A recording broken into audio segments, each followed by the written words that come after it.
Go. Okay. How to refill your SodaStream tank and do it the right way. You go and get yourself a beverage grade CO2 tank at your local beer, home brew beer person. You can find them, Google them, or look them up on the Yellow Pages, if anyone has the Yellow Pages anymore. Anyway, I got one without a siphon tank because I figured I may try this for a while and I may give up.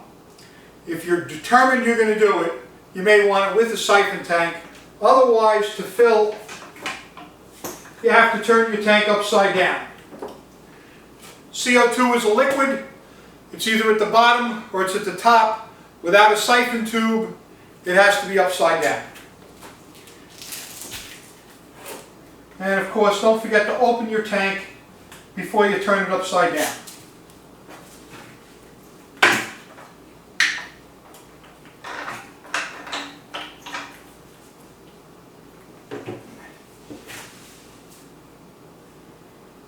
Now, for those of you going the paintball route, please read the warnings on paintball tanks that paintball tanks are made of different materials than beverage grade containers.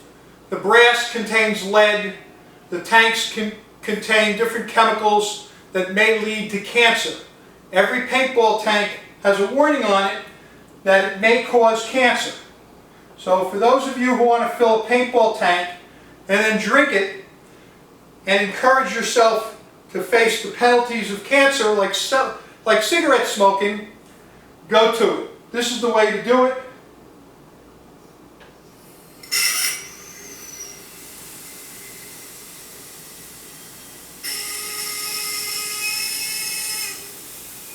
Now, unfortunately, I can hear a little bit of a leak. That happens more times than not. And when you have a leak, your best bet is to open up, relieve the pressure, and reseal.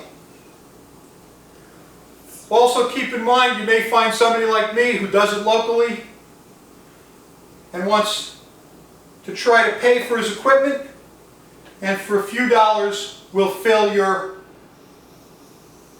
SodaStream tank. In defense of SodaStream, shipping these tanks from stores to SodaStream to be refilled and back is the most expensive thing. Many people look up the cost of CO2 and they determine that the cost of CO2 is much cheaper than what SodaStream charges to exchange a tank. And while that is true, the money's being made by UPS because UPS gets all the shipping dollars. At some point your tank will stop filling. When it does, I let a little CO2 out because then you can get more liquid CO2 in. What happens is the gaseous CO2 fills and blocks the liquid from going in. By relieving that pressure, you can fill the tank. Once the tank is filled, you unscrew it, you relieve the pressure,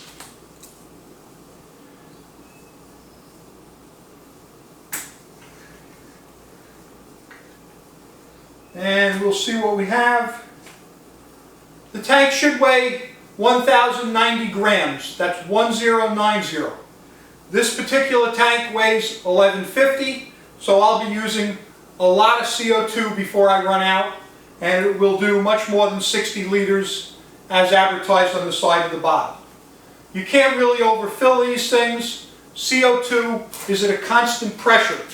What that means is no matter how much CO2 or how little CO2, you should be maintaining the pace, depending on temperature, around 700 to 900 psi. That's it. Get a postal scale, get a tank, get an adapter, put it in the freezer, and have fun. Or find a guy like me who does it locally and probably does it for maybe 10 bucks, and he'll do 3 or 4 of them and you'll save some money. Cut.